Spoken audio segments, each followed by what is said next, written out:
রামায়ণের অপর একটি ক্যারেক্টার কৈকসী বা কৈকেশী, যে ক্যারেক্টারটি যদি না থাকতো তাহলে হয়তো রামায়ণ রচনাই হতো না। এই কৈকসী হলেন কে? রাক্ষসরাজ সুমালির কন্যা, এবং ঋষি বিশ্বশ্রবাকে বিবাহ করেছিলেন এবং তার 4 সন্তান। কে কে?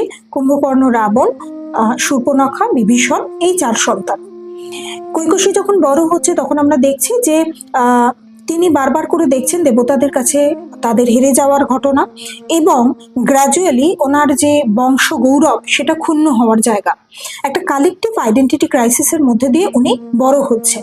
ফলত পরবর্তীকালে যখন উনি মাতৃত্বে প্রবেশ করছেন তখন কিন্তু ওনার মধ্যে একটা হারানো গৌরব পুনরুদ্ধারের অমোঘ আকর্ষণ আমরা দেখতে পেয়েছি।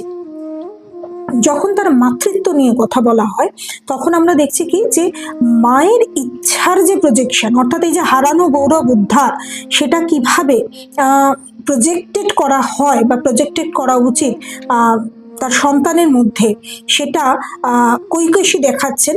এবং সেটা উচিত বা অনুচিত সেটা না বলে রাদার এভাবে বলা উচিত যে কোথাও দাঁড়িয়ে ওনার যে ইচ্ছার প্রজেকশন সেটা উনি যথাযথভাবে প্রজেক্টেড করতে পারছেন ওনার সন্তানের মধ্যে।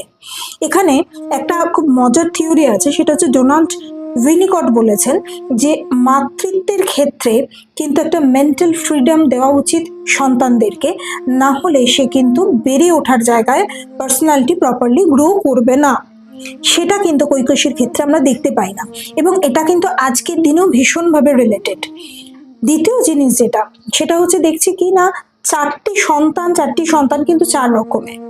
আমি যদি খুব পরিষ্কারভাবে বলি, রাবণের মধ্যে যে উচ্চাকাঙ্ক্ষা রয়েছে, সেই উচ্চাকাঙ্ক্ষা এবং আগ্রাসন রয়েছে, ক্ষমতার একটা যে অধিকার করার ইচ্ছা রয়েছে, সেটা কিন্তু আমরা বিভীষণের মধ্যে পাচ্ছি না। বিভীষণের মধ্যে কি পাচ্ছি? একটা নৈতিকতার জায়গা পাচ্ছি। বিভীষণের মধ্যে কি পাচ্ছি?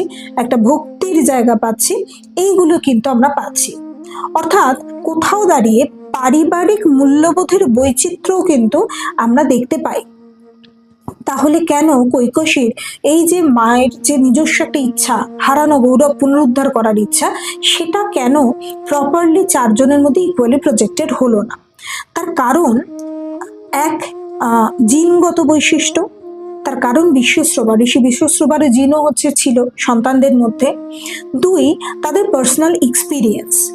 এবং 3, সেলফ ডিসিশন, অর্থাৎ তারা কি সিদ্ধান্ত নিচ্ছে ওই পার্টিকুলার মোমেন্টে গিয়ে, এটাও কিন্তু ভীষণভাবে ইম্পর্টেন্ট।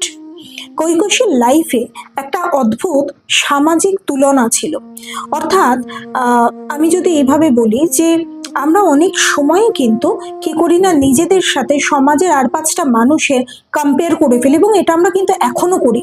দেখবেন ফেসবুক বা ইনস্টাগ্রামে আমরা কিন্তু কেউ যদি কোনো কিছু অ্যাচিভ করে, তাহলে কখনো কখনো হয়তো ভেবে ফেলি যে ইস, এটা তো আমার করা হলো না।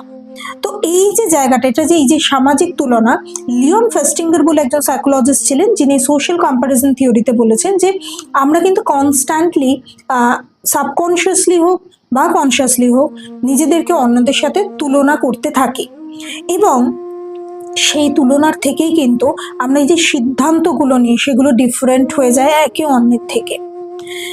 আরও আরেকটা জিনিস যেটা দেখার, সেটা হচ্ছে যে মাদারহুডে বা মাতৃত্বে একটা সমস্ত মাই চাই কিন্তু যে সব সন্তানদের উপর একটা নিরাপত্তা যাতে প্রপারভাবে থাকে সেটা দেখার, এবং সেটা দেখতে গিয়ে কৈকসী কিন্তু তার 4 সন্তানকে ক্রমাগত প্রজেক্টেড করেছেন কোন দিকে, বা কোন দিকে, কোন অভিমুখে বড় করেছেন না, ক্ষমতাকে তোমাকে জয় করতে হবে। যে ক্ষমতা ওনার বংশে ওনার ছোটবেলায় দেখেছেন যে ক্রমাগত হারিয়ে গেছে, সেই ক্ষমতাকে একটা পুনরুদ্ধার করার যে ঐকান্তিক চেষ্টা, সেটা কিন্তু ওনার মাতৃত্বের মধ্যে দিয়ে আমরা দেখতে পাই।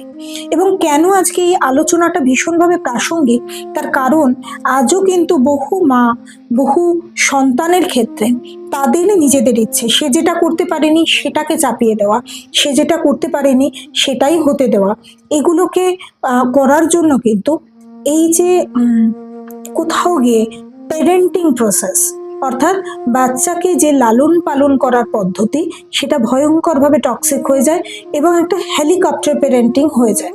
সেই হেলিকপ্টার প্যারেন্টিংয়ে সারাক্ষণ নিজেদের মতামত, নিজেদের হারিয়ে ফেলা বেদনাগুলোকে আমরা প্রজেক্ট করি। এটাই কিন্তু কোথাও গিয়ে কৈকশীর ক্ষেত্রে আমরা দেখেছি, যে কারণে কিন্তু রাবণ এসেছেন, যে কারণে কুম্ভকর্ণ এসেছেন, যে কারণে শূর্পণখা এসেছেন, আবার অদ্ভুতভাবে যে কারণে বিভীষণকেও আমরা দেখতে পাই। এরপরে আরো অনেক কিছু নিয়ে আমরা আলোচনা করব। আপাতত এই পর্যন্ত, ভালো থাকবেন, নমস্কার।